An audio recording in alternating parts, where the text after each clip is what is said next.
yeah, the little penguin says, use this tool to help you think more systemically.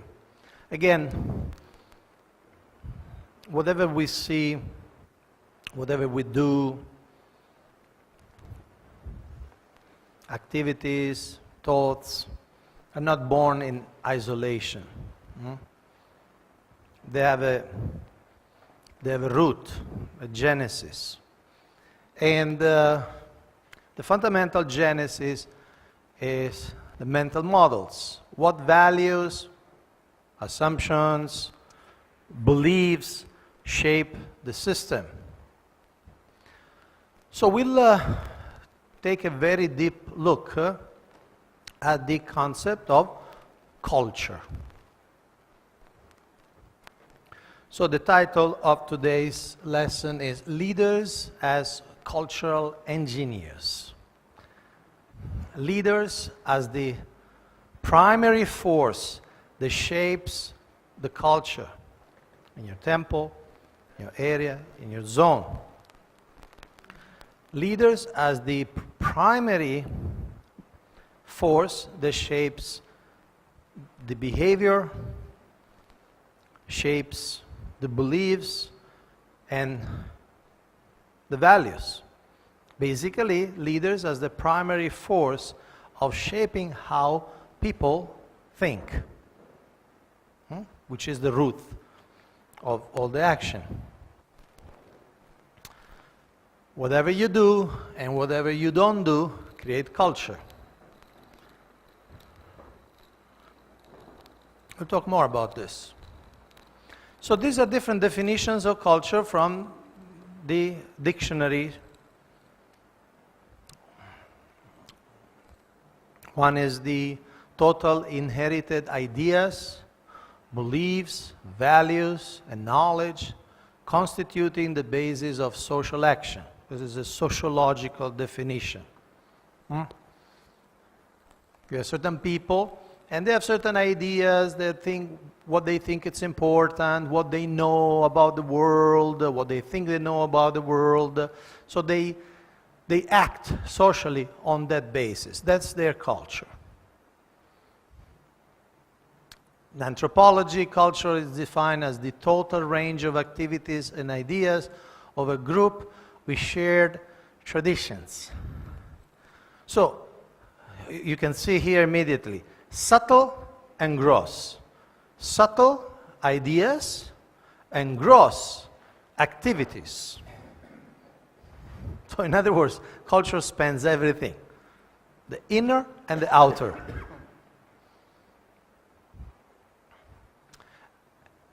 Another definition in anthropology, a particular civilization at a particular period, like ancient Greek culture or the Chola culture. What kind of statues were building, what kind of constructions they were building, what kind of drama, dance, literature they were producing, what kind of organization of the society. Mental, this is a very common English meaning of culture, mental refinement and sophisticated taste resulting from the cultivation and appreciation of the arts and sciences. Like we use the expression, a cultured person. A cultured person means a refined person. Somebody who is educated and can appreciate the finer things of life. And this is very similar to the Sanskrit notion of culture, Sanskritam. Sanskritam means something refined, a purified behavior. This is obviously the English counterpart of that. So in other words, culture as something positive. Somebody is cultured, somebody is uncultured. Nobody is uncultured in the absolute way, because everybody has got ideas or actions. But in that sense, culture means somebody who has cultivated some refinement in their taste. The attitudes, values, and behaviors that characterizes a particular group, in our case, ISKCON's organizational culture. ISKCON organizational culture, how we do things in ISKCON, what we think in ISKCON, and of course, there are many, many subcultures. How we do things in Bangladesh will be different than how we do it in Kenya, or how we do it in Australia, New Zealand, Italy, Delhi, and so on. We have a broad umbrella of beliefs, ideas, philosophy, theology, but then it's manifested according to the local priorities, according to the local mental models in different ways. For instance, some of you are familiar with both temples in Mumbai. There are 4, but I'm talking about Chopati, Shri Shri Radha Gopinath Mandir, and Juhu, Shri Shri Radha Rasa Bihari Mandir. And some of you are familiar.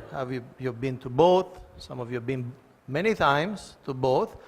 And you could see that there is a different culture. They worship the same deity, Radha, Krishna.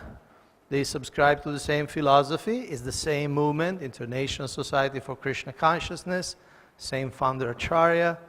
At the same time, there is a different flavor. There are different activities. And obviously, I'm not right now interested in saying which one is better or which one is worse. But it's different. It's different what they do, it's different the way they do it, and so on and so forth. Okay, so Srila Prabhupada used culture in a number of ways. If you put it in your Veda base, folio Veda base, Bhaktivedanta Veda base, you'll see there are so many entries. Here, just a few, just to give a glimpse. One way, in Bombay, Bhagavad Gita, people are engaged in vikarma everywhere, all over the world. The education, the scientific advancement, culture, everything. Now culture means some dancing. Now it has become a culture. And what is that dancing? Sense gratification.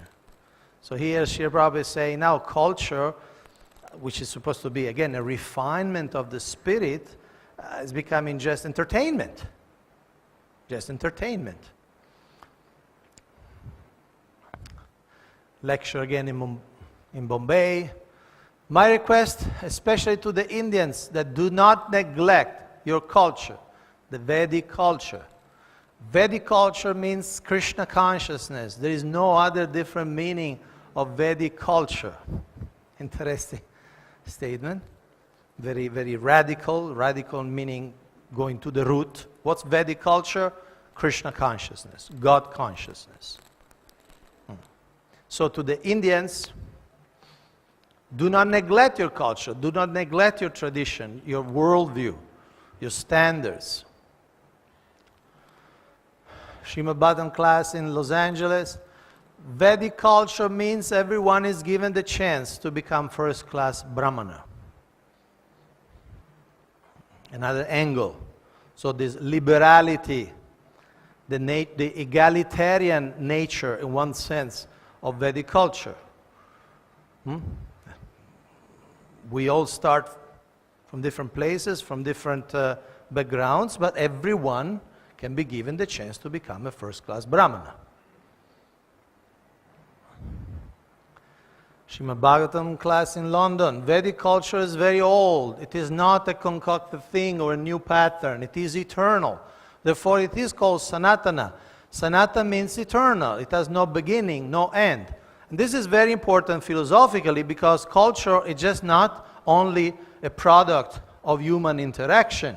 There is a culture of Goloka Vrindavan, and there is a culture of Vaikuntha, and there is a culture of Ayodhya. And they are eternal, they are slightly different. But obviously there are ideas and behaviors also in the spiritual world.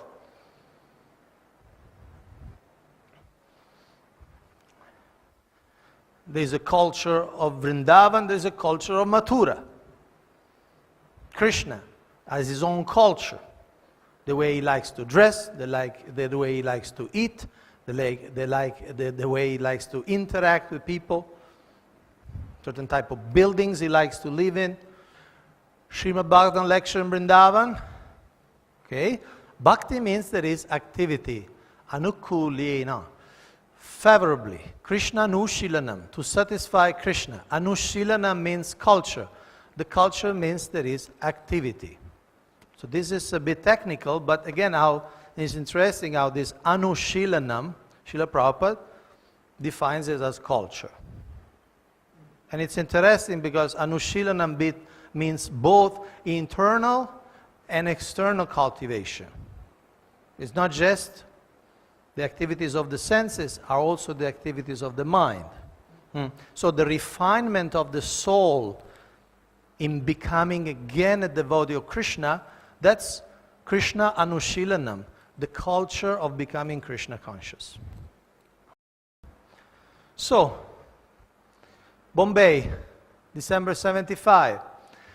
Animal culture means to satisfy the needs of the body, and Vedic culture or human culture means to satisfy the needs of the soul. One of those sutras. Huh? Animal culture, needs of the body. Human culture, Vedic culture, is satisfy the needs of the soul.